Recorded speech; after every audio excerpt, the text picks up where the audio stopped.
one of the few failures we've ever known on a Volvo 140, and it's fairly predictable, is the front lower shock absorber mount.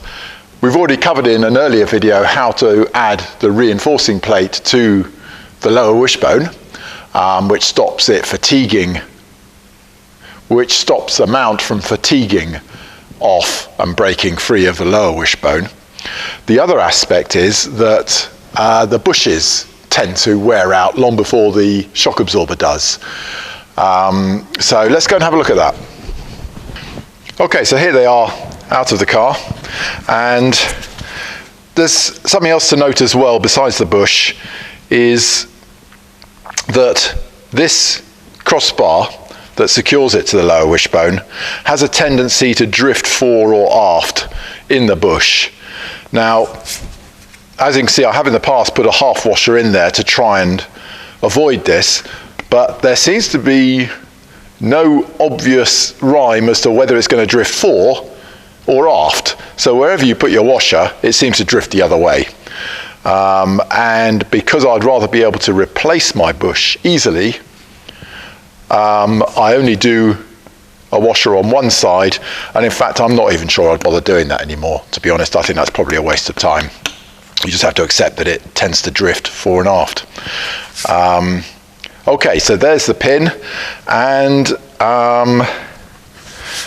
that one's not obviously worn, but here you can see the bush is clearly beginning to crack up.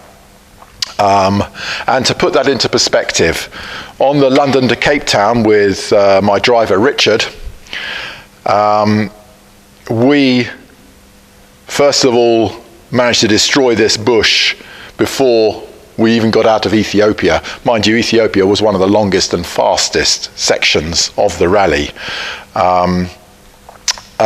So we completely destroyed that, and we destroyed our lower wishbone as well, because we didn't have our plated modification. So we got to the border of northern Kenya with pretty much no shock absorber at all, and found a chap, it being Sunday of course in a Muslim town. They were all working, which was rather pleasing. And if you can find our man in Moyale again, this is the best bush you can find. He made this out of an old truck tire, and that bush lasted the entire rest of the rally through Africa. So the best solution to this is a man from northern Kenya border with Ethiopia who makes them out of truck tires. However, we have to go for second best. Third best is Bilstein's original. They're really not up to the job. So second best is a set of replacement polyurethanes. There we go. We're going to press the old ones out and press the new ones in.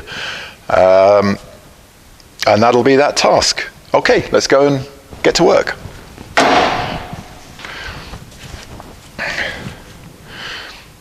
Okay, so squirt of WD, just to encourage it. Oh.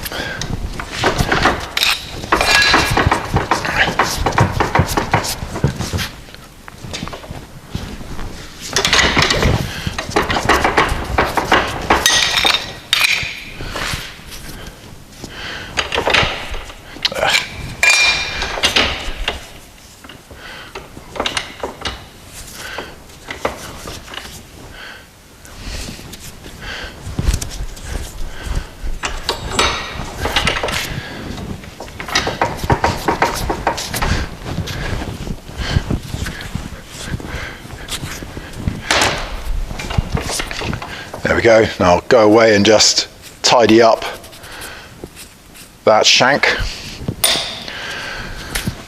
and we'll press out the bush. This is nicely timed, really. Okay, this edge looks fine, but this has obviously had a bit of contact and is beginning to break up. So it's had a good life, and now it needs to be replaced. And on a big rally, I reckon that I would want to take at least 2 pairs of these bushes.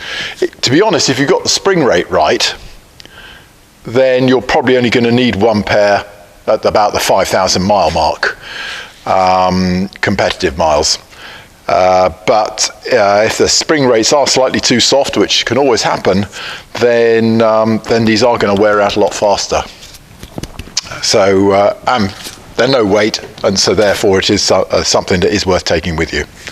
Right, let's press them out.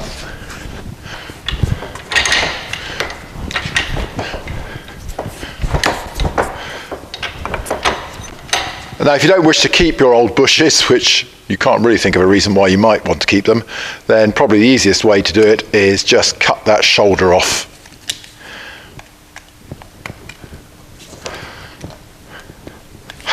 As they say in the Royal Navy, never cut towards your thumb, always cut towards your chum. I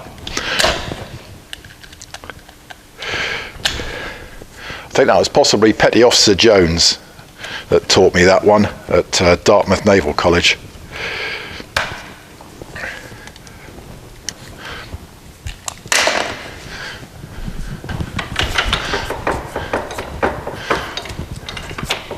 Yeah.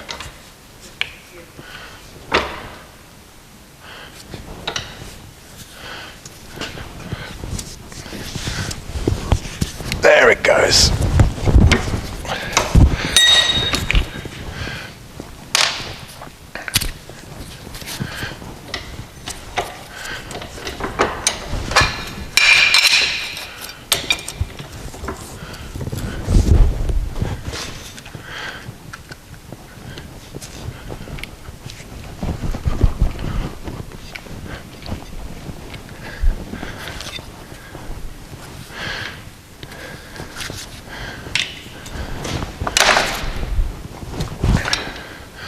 And of course, as ever, carefully inspect the inside edge here. And in fact, I've got just a little bit of a damage on this bit of the eye. So I'm going to go and get my air tool onto it.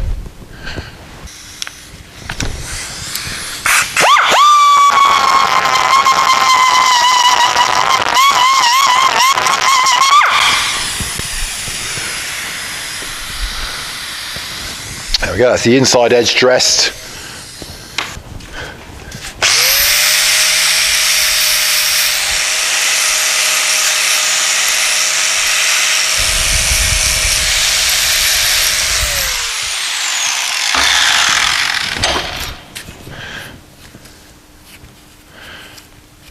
Good, I'm happy with that now. So we pop on a good smear of silicone grease.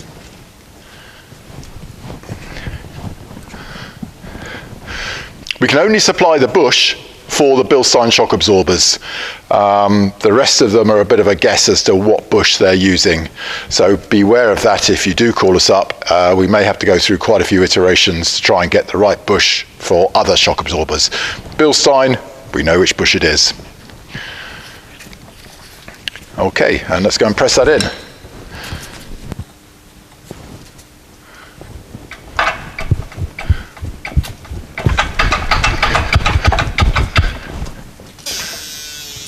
There we go, and whoopsie, there it is, nicely seated square. All we have to do now is press the pin through. Okay, so using my nice soft flapper wheel rather than the grinding wheel.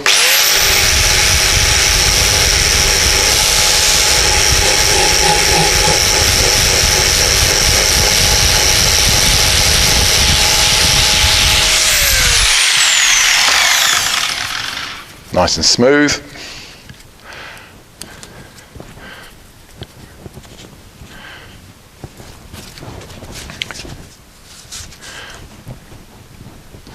There we go.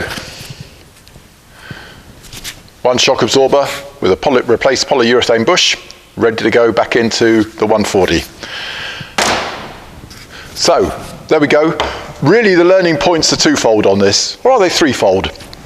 First of all, the front suspension lower shock absorber mount is really the only weakness on the production car in rough rallying. So first of all, get the right spring rates to reduce the stress on the shock absorber. Secondly, seam weld our plate to the lower wishbone such that it will be far stronger and not fatigue crack away at the bottom mounts. And then thirdly, carry a spare set of bushes for the Bilstein shock absorber and keep an eye on it, because what you don't want to do is have this bar rattling loose in the eye, because that will just destroy the shock absorber. You want to replace it beforehand. So this is a very important inspection point on the 140. Good. That's a very useful video. You know, to me, this is critical. We've had it fail on 2 rallies. The Preston, which is, we would tend to set up a car for the Preston rally in Thetford Forest, much the same as we'd prep a Africa car. Slightly softer springs at the rear because we're carrying less weight, but basically that's the level of preparation you need for the Preston. So we've had these fail on the Preston, and as I said, we had them fail in Ethiopia as we approach Kenya. But then once we fixed that side of it, we carried on faultlessly to the end of the event. There we go. Volvo 140, bottom shock absorber mounts. Thank you.